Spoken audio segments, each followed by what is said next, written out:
You see, I believe that Elizabeth and Zechariah represent the nation. They don't just represent them to God, but they really are just a small little piece. They're a sampling that tells you what's really going on in the whole country and the whole culture.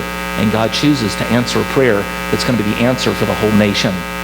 He says as much when he says, a son is going to be born for you, a son for the nation. He will be a joy and a delight to you, and many will rejoice because of his birth. The delight of John that he's going to bring, that this baby boy is going to bring, will be bigger than just a woman having a baby, which is a delightful thing. Don't get me wrong, we've got two. It's a delightful thing, it's a joyful thing, but it's especially going to be joyful, not just because this will be a miracle baby, but because this baby will have a ministry to the whole people of God. He will be special and be created for a special purpose. He will be great in the sight of the Lord, and there will be no wine or fermented drink to ever touch his lips for his whole life.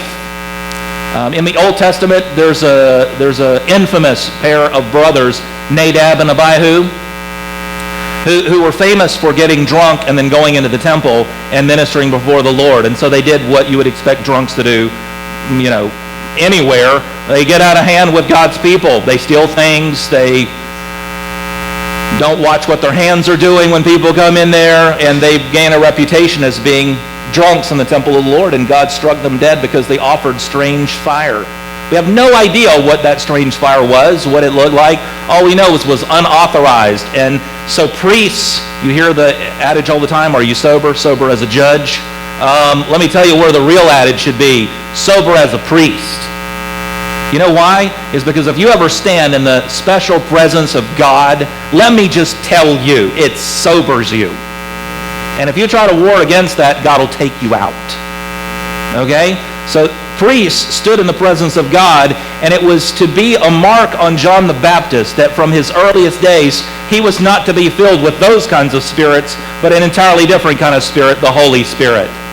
That he was to be extra vigilant, that he would be from birth filled with the Holy Spirit. Why is it necessary for John the Baptist to be filled with the Holy Spirit even from birth? I mean, it's just not ordinary. This is not the way it usually went. John the Baptist is like the last of the Old Testament prophets, and we're told that like Elijah and many other prophets, that the Holy Spirit would come upon them, fill them, and then they would say something, or they would do something that was divine, that was motivated by God, that was over the top, that nobody else could war against or fight. They were filled with God's special presence and power, but it came and it went. He came and he went, the Holy Spirit. But in this case, we're told that John the Baptist will have the Holy Spirit even from birth, from infancy. Oh, that every parent could have a baby filled with the Holy Spirit from birth. Just saying. Ouch. Just think about that for a while. Just have a Selah moment.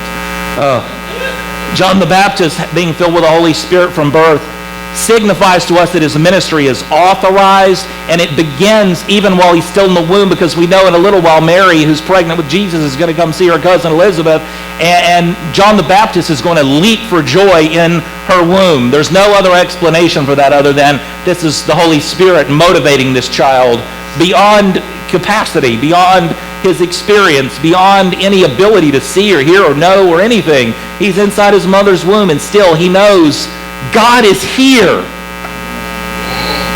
Worships, jumps for joy.